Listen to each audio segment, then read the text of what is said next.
Okay, this is just a quick tutorial to show you how to use the OpenBUGS software in order to solve a Bayesian statistical model computationally. So if you're watching this video, you probably want to know why you want to do Bayesian inference, but just to be sure, we can contrast Bayesian methods with frequentists, where in a frequentist framework like maximum likelihood, you can say things like the data that I've collected are inconsistent with a null hypothesis at some probability level, or if I've constructed a confidence interval using a certain procedure, that confidence interval will cover the true parameter 95 times out of 100. So while these are scientifically meaningful statements and they can help you to get your papers published and that kind of thing, they really aren't the easiest way to communicate results. The kind of interpretation is hard to get your head around.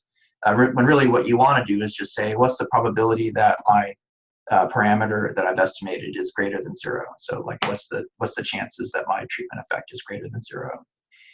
And so that kind of probability distribution for estimated parameters is exactly what results from Bayesian inference. So in this tutorial, I'm going to show you how to use computational methods to recover what we call the posterior distribution of your estimated parameters, given the model that you specify in the data that you observe.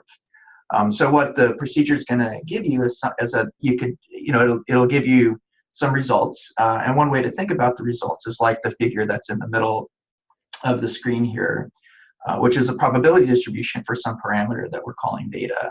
So let's say that 10% of that distribution is in the maroon shaded area on the left-hand side. Then we can make a statement that says, given the model and the data that we observe, there's a 90% chance that my treatment effect beta is greater than 0. So what I'm going to do in this tutorial is to show you how to use computational methods in a software called OpenBUGS to estimate this kind of posterior distribution, or to create an approximation to the posterior distribution using computational methods.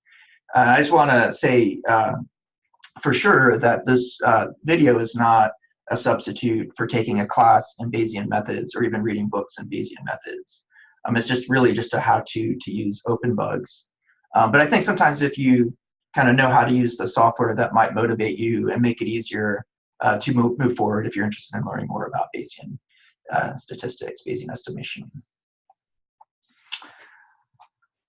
Okay, so in Bayesian inference, our goal is to identify the posterior distribution of your parameters using Bayes' rule, given the model and the data. And so Bayes' rule is written out in the blue box in the top here. And if you think about the notation and just translating that to words, what it's saying is that the posterior density, or your posterior beliefs about the parameter after seeing the data, is going to be proportional to your prior beliefs that you have about those parameters before seeing the data, times the likelihood of observing the data given your beliefs. And then for Bayes' rule wants you to normalize that numerator, the prior times the likelihood, by a normalizing constant, which is the marginal probability of the data itself. But it turns out that we can kind of drop that normalizing constant from the denominator because it doesn't really affect the results that we get. And you'll see when we get to the computational methods, we talk about everything in terms of percents anyway. So you can talk about the percentage of the distribution is the same as adding that normalizing constant back in, or into the model. And so what we can do is simplify the Bayes rule by what's shown in the green box at the bottom, and just say that the posterior is proportional to the likelihood times the prior. And so you can see there are just kind of two things that we need to know in order to make statements about the posterior. We need to know the prior and the likelihood. If you don't like notation, you can think about all of this in terms of words, right? The posterior beliefs is the prior is times the likelihood divided by the probability of the data. Or again, in 1b is what we're going to focus on, is just those two components, the priors and the likelihood. And so what you can think of is what happens is the data likelihood translates your prior beliefs into your posterior beliefs. But what we can think of is in line 1b, we just need to be able to characterize our posterior beliefs. We just need those two components, priors and data likelihood, and that's what we're going to use to construct our model. To give you a sense of what that translating looks like, how we translate priors to posteriors using the likelihood. Here's just a made-up example of what the kind of results you get from Bayesian inference looks like. So let's just, if you focus just on the blue dotted line, let's say those are your prior beliefs about a parameter, let's say a treatment effect parameter that you want to estimate. And maybe you or your audience might be skeptical that the treatment effect is really different from zero.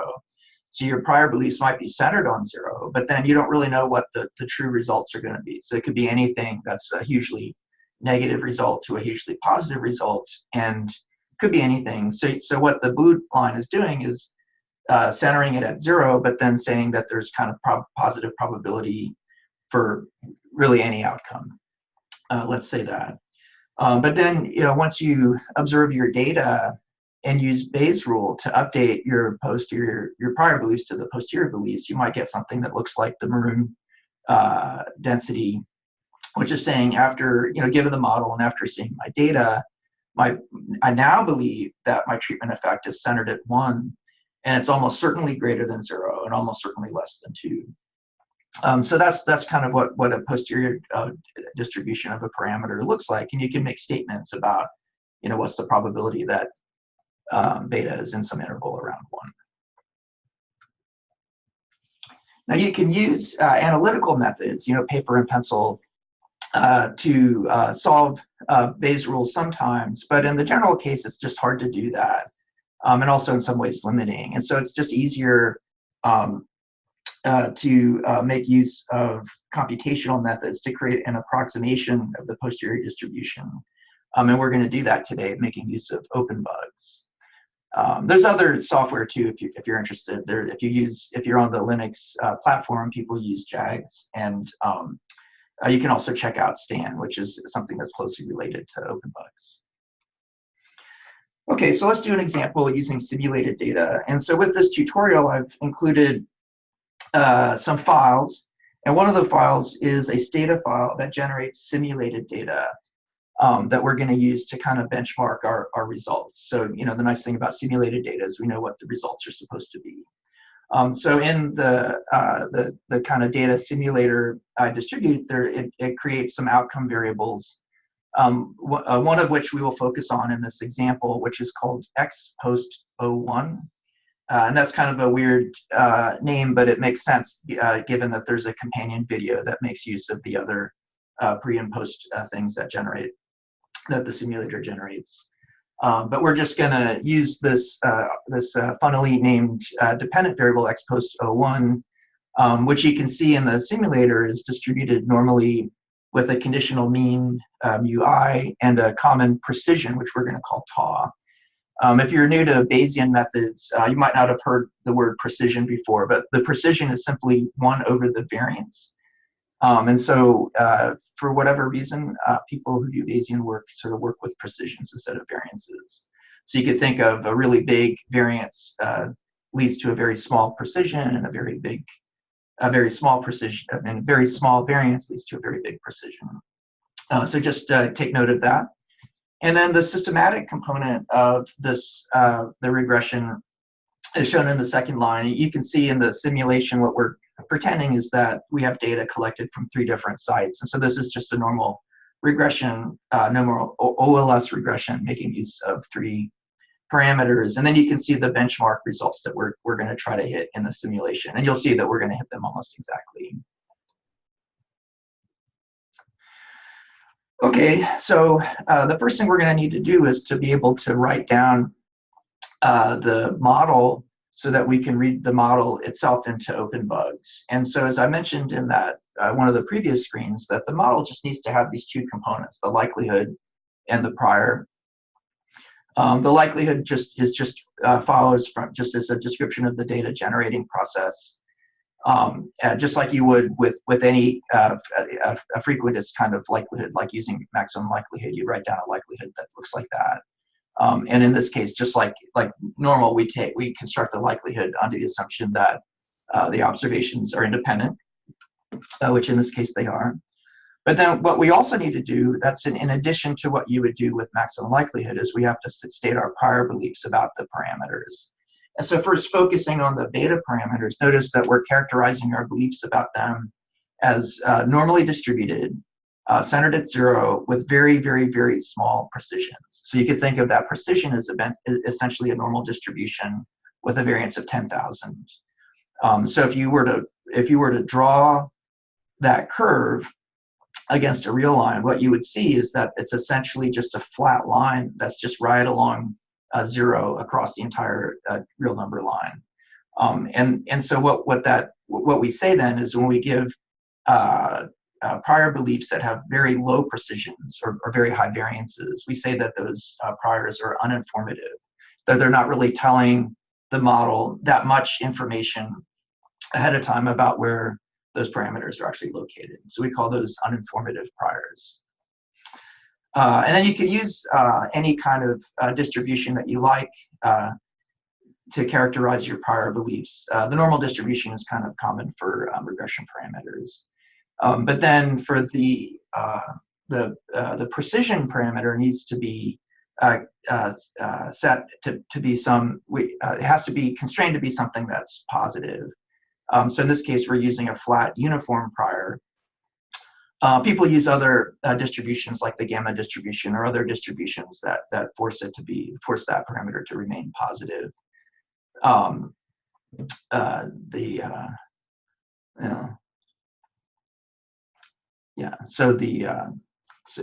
you know, the uniform distribution does perfectly well for our case. And again, because it's uninformative prior, it's really not giving much information about the location of the precision to the model. Let's see.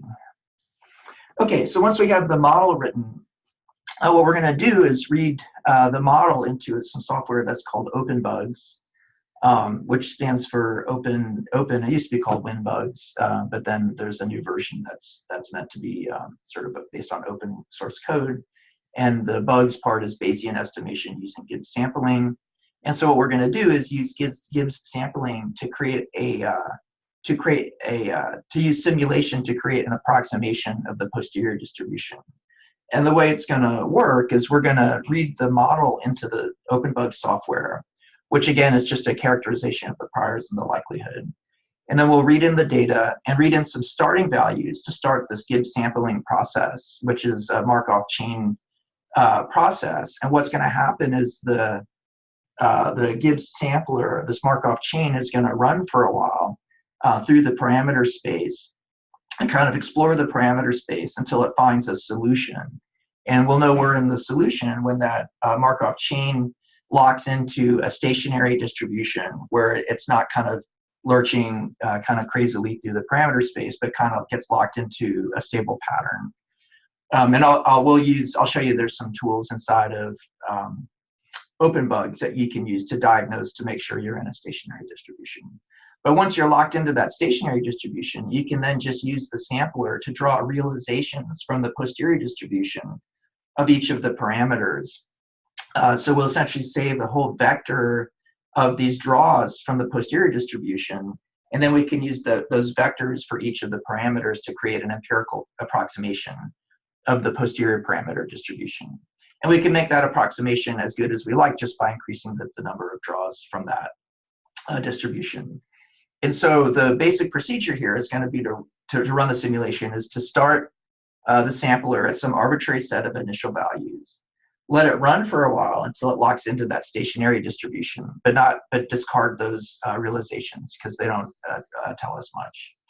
And then once we're locked into that stationary distribution, we can save the realizations into vectors, and we can analyze those to make statements like what the point estimate uncertainty to plot them and that kind of thing.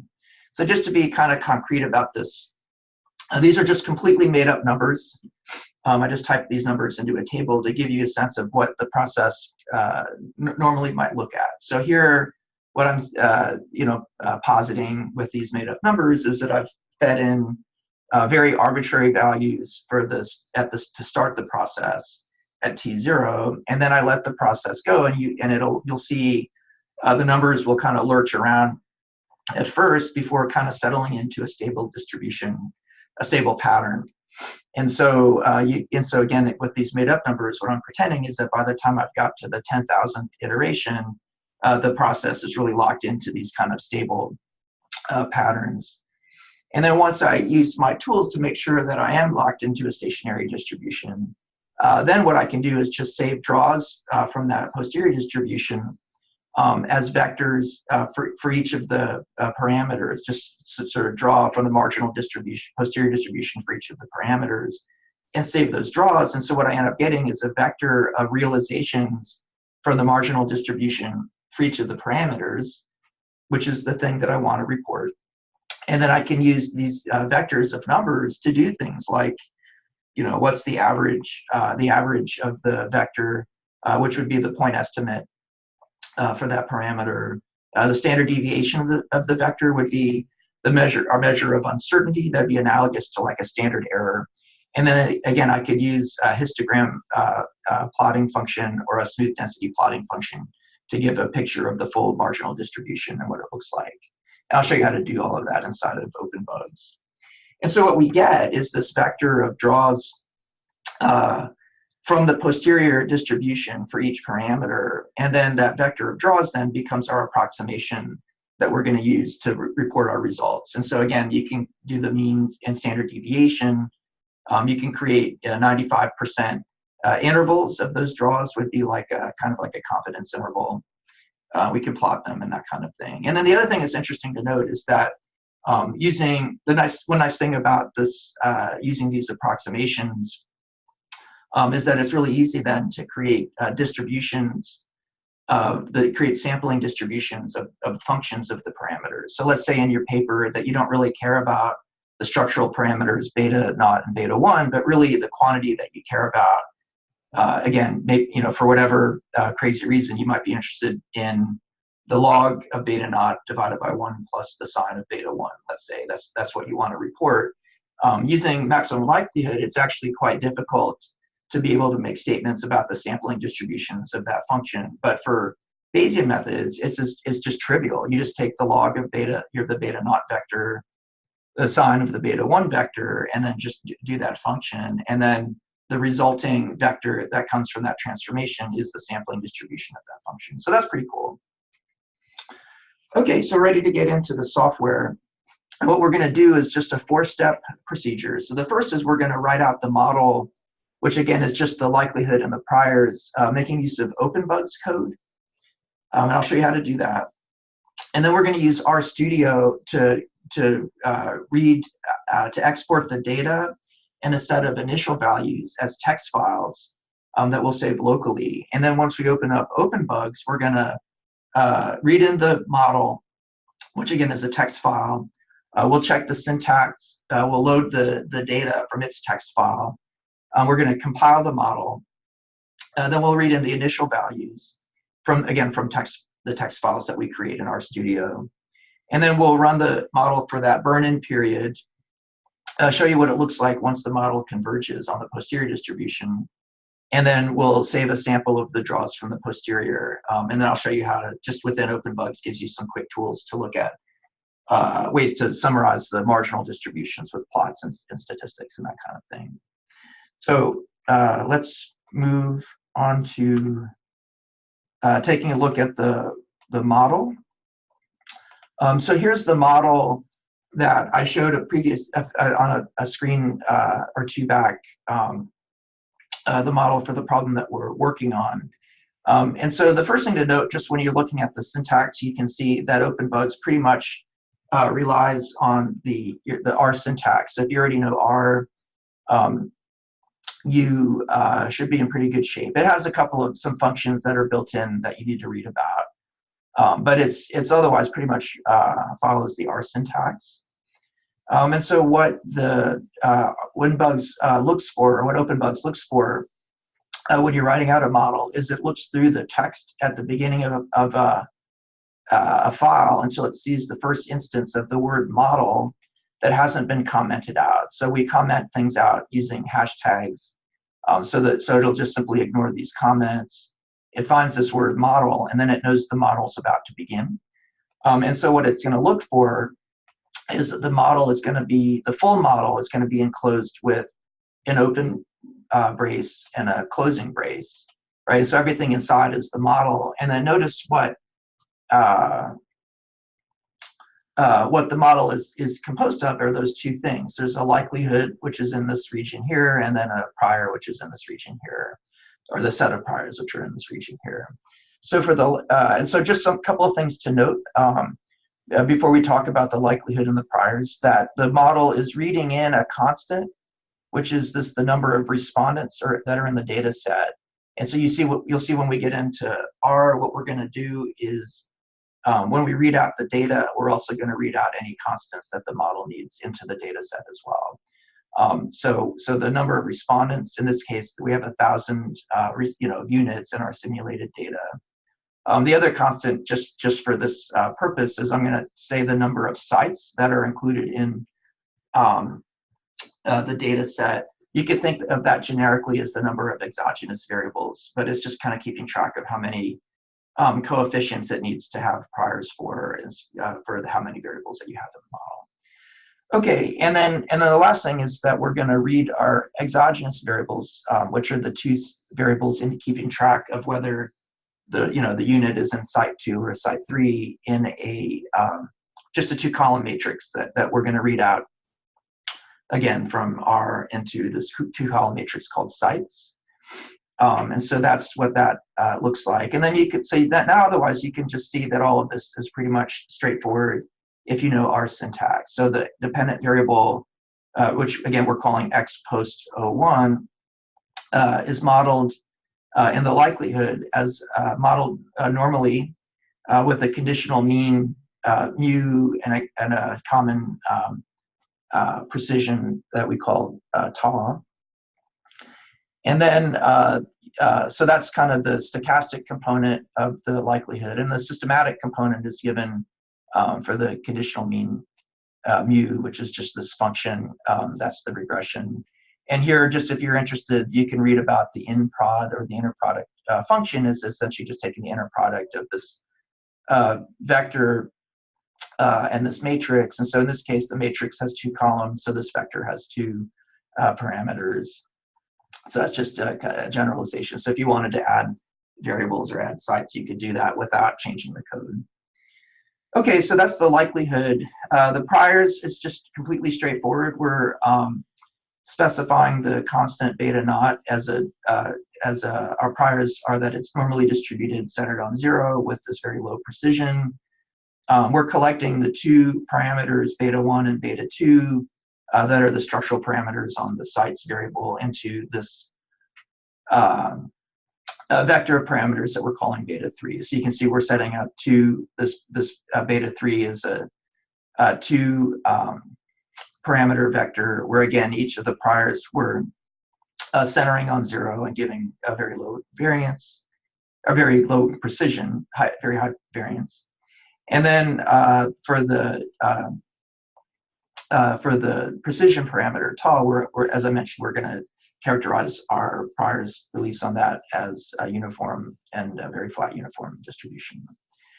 Okay, so once you've written this model out, this model is distributed with this tutorial, so you can just open that up and take a look at it. We can then go into our studio, and the tutorial also distributes this file that helps you to pre-process and export the data into OpenBUGS. So the file is called tutorial linear setup.r, and it's distributed with all of the files for this tutorial. And so what it's going to do is open up R2 OpenBUGS, which is the tools we're going to use to do that export. I also save my data. It's just what I do is I save my data as data files, and so we're going to use foreign to read in this data file. And so obviously for all of these files with this tutorial, it's up to you to set your working directory to whatever is appropriate. So you need to figure that out. And then this line obviously reads in the data set. You have to choose the file that's called tutorial_data.dta. And then what I do on these lines is I just set both the constants and the variables to global constants and global variables, just for simplicity. And so if you're used to using R, you probably just create these as objects and attach them. But just for simplicity for this video, I'm just creating global versions of the two constants and respondents and sites. I'm creating a global version of the dependent variable x post 01. And then I'm creating, taking these two variables, site2 and site3, and combining them into a matrix. It's called sites. And for these matrices, if you're going to use that inprod function and use read in variables as matrices, which just saves you from rewriting the code every time you want to do a different model. You have for the bugs.data function that we're going to use to export the data that comes from R2 OpenBUGS, bugs.data wants those to be specified as matrices and not as data frames. So we're setting it up as matrix. Okay, so now to use the bugs.data function, it needs these two things. So the first thing we need to do is to set up an object that we're calling data, which is just a list of the names of, in this case, the globally defined objects that we want to read in as data. And again, these are both the two constants as well as the dependent variable and the matrix of exogenous variables. And then we also are going to create a function that we're just calling inits. And in this case, the function is going to generate randomized starting values for all of the parameters in the model.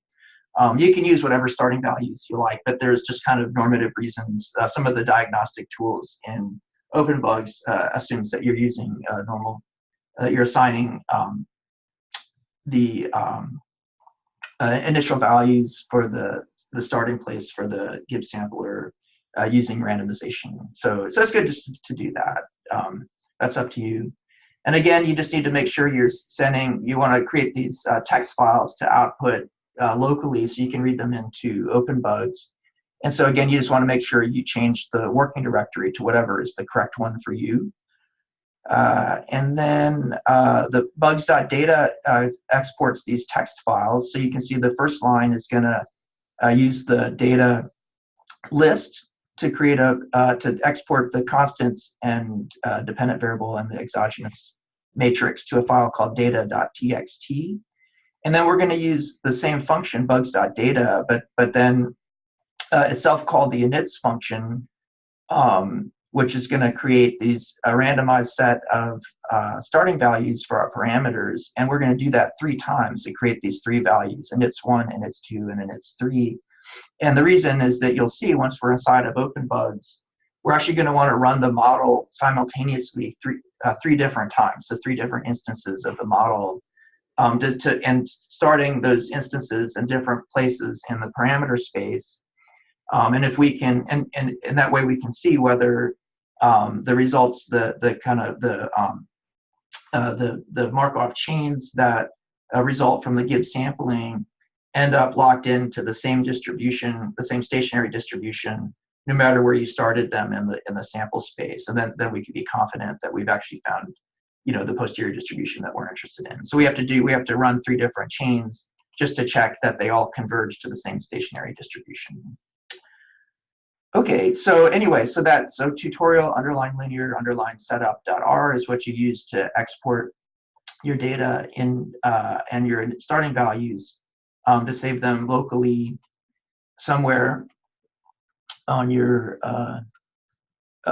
somewhere where you can have access to them. And then what you'll need to do is stop the video now if you don't have OpenBUGS installed, and just go to Google and type in that word OpenBUGS or OpenBUGS space download, and then download and install OpenBUGS. OpenBUGS is native to Windows. I don't have any advice for you if you're an Apple or a Linux user, other than I know on Linux it will run on Wine. And then for Apple users, you have to go and read about how to do this. I know that Stan has versions that are native to the different platforms, but I'm using OpenBUGS in this tutorial because it's just easier to use. It's less structured than Stan. But if you so you might, if you don't have a Windows machine, maybe you can borrow one from somebody go through this tutorial, and then once you know how to use OpenBUGS, it's relatively easy to switch over to Stan. All right, that's all the advice I have as far as operating systems. So now let's assume that you have OpenBUGS installed and open on your locally on your computer. And again, you used R previously in order to save those the model, or you used R to save the data and the starting values, and you previously also saved a text file for the model. And now we're going to read all of those into OpenBUGS. So what you do is you click on, obviously, File and Open. You have to search through your directory structure to find the local directory where you saved everything. And so the model that we've created to do this estimation is called tutorial linear model. And so we're going to open that. And that's just the text file that we created. And so the first thing you do once you have the model open is you click on the word on the model tab, and then you click on specification. And you have to press, the first thing you have to do is press this button. That's check model. This I had this open previously, and so there was already a different model. So let's just ignore this. I didn't expect that to happen. So all I did was I told it I'm intending to overwrite a previous set of results. Okay, that's okay. So the first thing we're going to do is press the button check model. And you can see once you do that, it'll say down here in the bottom, model is syntactically correct. If it comes back with an error, you have to go figure out what you did wrong, but it's, I think at that point you'd have to read the manual or go online and try to learn more about coding in OpenBUGS to figure out what went wrong. It's kind of frustrating at first, but eventually you get the hang of it. But in this case, the model, if you use the model that's distributed with the tutorial, you'll see that it's syntactically correct. The next step you're going to do is, let's see, let's minimize that. The next thing you're going to do is open up the data file that we exported from RStudio. And then you're going to, you want to make sure you have your cursor before the word list. And then you can see the data are just saved out as this gigantic list. Both the constants and the variables in the matrices are all just dumped into this big list here. And so once you have the data open, you just press the button load data, and when OpenBUGS should come back and down here and tell you that the data are loaded. And then what you're going to do is compile 3 versions of the model. So you're going to tell it to compile the model with 3 chains for the Gibbs sampler. And so it says, and so we just did that, and it says the model's been compiled. The next thing we're going to do is start the Gibbs sampler process from using our 3 sets of initial values. So I just open up inits1, and I'm telling it to load that file, again with the cursor before the word list. I'm going to tell it to load these initial values for the first chain. And it'll give you a message down here saying that the chain is initialized, but another chain contains uninitialized values, and that's because we haven't initialized 2 or 3 yet. So let's initialize chain 2 and chain 3. And then notice once I initialize chain 3, it says model is initialized. Sometimes you don't read in, there might be, there's times when it makes sense not to read in initial values for every single parameter in your model, particularly if you have a complex model. OpenBUGS treats missing data as parameters, and so sometimes it's just easier to just use this. If you don't give a starting value for every single parameter of the model, this gen inits button will stay active, and you can just press that, and it'll try to create initial values from the prior distributions for anything that you haven't initialized, and that works fine in some cases, like initializing missing data. It doesn't work so well if you give these really flat priors, because you might get initial values that are just in such a crazy spot of the sample space that the computational methods can't get started. So you want to try to give kind of initial values for as many parameters as you can. In this case, because there's so few parameters, I gave initial values for each one, and so that grayed out. Okay, we can get rid of that. The next thing we want to do is tell OpenBUGS, which of the parameters that we want to report our results on, so which ones we want to monitor. And so you can kind of read off, which parameters that we're interested in by looking at what we're giving prior distributions for.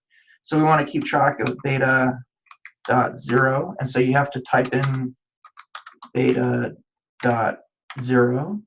And if you type in a parameter that's in a compiled model, it'll recognize that, and you can press the word set. And set tells it to monitor that, and that eventually we're going to monitor it for convergence. And then once it's converged, we're going to continue to run it to save a vector for beta naught. Remember, we've included what we were calling beta 1 and beta 2 in this vector called beta 3. So we're going to monitor beta dot 3, which has 2 parameters in it, and then we're also going to monitor the precision parameter ta dot x post 01. Would have been nice if they x post 01. It would have been nice if there was a way to just kind of click which variables you want to monitor instead of typing them in. Although you'll see, if you get used to using OpenBUGS, what you're going to end up doing is using the scripting language, and then you can just use the script to automate to tell it to which parameters to monitor. Okay, so now we're telling it to keep track of beta naught. Beta 1 and beta 2 are the 2 parameters inside of beta 3, and then we're keeping track of the precision. So the last thing we're going to do in order to estimate is we're going to tell it how many times to update the model. We're going to just do, and so what the number of updates is the number of realizations of the draw in the Markov chain that it's trying to draw from the posterior distribution. Keeping in mind that there's going to be this burn-in period where those draws aren't going to be from that stationary distribution. That's the solution that we're looking for. And so we're going to kind of keep track of when we can switch from that burn-in period to the stationary period. And what I'm going to do is just let this run for 1,000 times. I'm going to tell it to refresh every 10, because this model runs so fast that it actually telling it to refresh fewer than 10 times slows it down too much. What we can do is, while it's running, we can look at the process as it's running. So let's stop it for a sec here. I wish. Well, we'll see it. So you can keep. You can watch the Markov chains in action by choosing trace. And putting an asterisk in this box tells it to trace all of the parameters. In this case, we have 4 of them. So you can see that as we're running it, the Markov chains are all kind of bouncing around inside of these stable distributions. And so when you see these trace plots plotting out Markov chains that are kind of flat, and each chain is a different color, and so if you see all the colors nicely mixed together, then you can say that the model, that the 3 Markov chains have converged to a stationary distribution. And because they all found the same distribution, we can say that's the solution. And once they're stationary, then we can just use the realizations from the Markov chain process as draws, as if they were just draws or realizations from that the posterior distribution. And what each of these are, and you'll see these when I plot them as densities, are the marginal densities for each of the parameters that we're interested in. Okay, so it has done. Well, we'll just stop it. It's done over 1,000. Yeah, let's just stop it. Okay, and so what we can do now is keep this asterisk in here so that we can look at all 4 parameters at the same time. We can look at the history. And if you look at you can tell it what part of the history you want to look at. So this is the full history. What we might do is just look at the first, let's say, 50 draws. So we'll start the history from iteration 1 to iteration 50. And we can hit history, and you can see that these are all beta naught and beta 2, that they all started from kind of these arbitrary places in the sample space, but then all three chains ended up converging pretty quickly. By the time we get to the 20th or so iteration, they're all kind of, even before that, they're all locked into a stationary distribution. So this is a really simple model that converges quickly. And we really only need to discard the first handful of observations, let's say the first 20 of them, first 50 of them. And all the rest of the realizations are from a stationary distribution. And so we can keep those. So what we could do is say, discard, just keep track of the realizations from 50 to 1050, so that we end up with 1,000 of them. And you can look at that history, and that shows you that those chains are just stationary throughout. And so what I usually do is I save this, when OpenBUGS will save this out as something called an ODC file, which saves the graphics. And so if you save this, you can show it to other people to say, well, you know, visually I can say my model has converged to a stationary distribution. There's this other diagnostic called the BGR, which stands for Brooks-Gelman-Rubin diagnostic. That diagnostic converges to 1. So you can see that the diagnostic has converged to 1 for all 4 of these chains, which you could think of is the sort of a standardized comparison of the between chain variance and each of the within chain variances. And if the kind of standardized variances are equal to each other, that means that they're all kind of locked into the same distribution. So you can use the BGR diagnostic to show that your process is in that stable stationary process where it's safe to draw realizations from to characterize the posterior distribution. So once you have done that, you might save the BGR diagnostics too if people want to see those. And then it's kind of simple at this point, because now we have 1,000 realizations for each of those 4 vectors. And so we can do things like within OpenBUGS, we can quickly plot their densities. And you can see that the density, the marginal posterior distributions are approximately normal. And you get a picture of them right there. So you might save those densities. Those are like the figures that I showed on a previous slide, the maroon shaped posterior densities. You can also hit the stats button, which gives you the mean and standard deviation of each of the parameters that you're modeling. So the mean would be the same as the point estimate. The standard deviation is analogous to like a standard error. And then this 2.5% and 97.5% values would be analogous to like a 95% confidence interval. We had 3 chains that had 1,000 of each, so we have a total of 3,000 observations to draw each of these curves and to calculate these statistics. And the last thing you can do is, well, 2 things you can do. So one, if you want, is you can tell OpenBUGS to save the state, which is saving the last realization, that you can then save out back locally as a text file in order to start if you want to run the chain for longer and draw more realizations, you can start it from these locations that are locked in the posterior distribution. And that's actually really helpful if you have a complex model. Sometimes it can take a long time, like hours, if not days, for it to converge. And so having saving the last iteration is really helpful as if you wanted to just improve your approximation by doing more draws from the posterior distribution. The other thing that you would do is you press this button coda, which creates a set of text files. One file for each of the chains plus an index that keeps track of the different parameters that are in the coda files. So what the coda files are is the realization of the set of realizations for each of the parameters that you've modeled.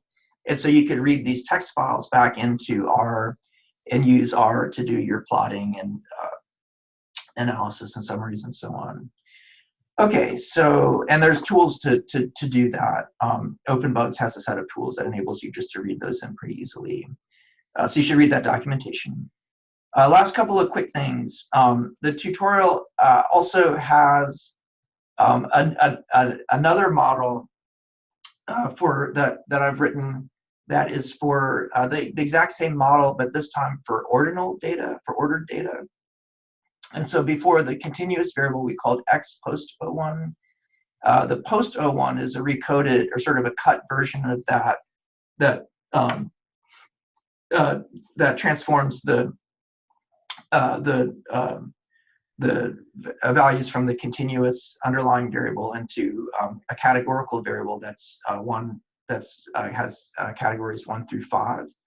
And so just to show you that if you're interested in learning more about how to estimate this kind of model using, applying it to ordinal data, you can look at the code for this file that's also distributed with the tutorial. And you can see it's exactly the same, except for we're using what's called the categorical density dcat, which is just the probability for each of the responses. And so what this code is doing is that there's going to be one additional constant, which is called the number of responses and responses.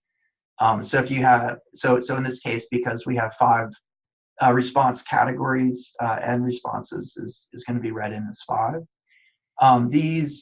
So this is just the stochastic component is assigning a probability to each of the 5 responses. And then what these lines are doing in here is assigning those is the stochastic, it's the systematic component assigning probabilities to each of the 5 responses. And then this line here is the link function.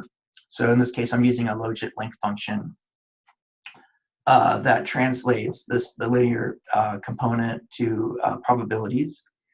And you can see it looks exactly the same as in the continuous case. The only difference is for this logit function to work and to get the sign of the the beta naught is the set of thresholds for each of the m-1 response categories. And you just have to have a minus sign. You have to subtract the thresholds out to get the sign right for the thresholds.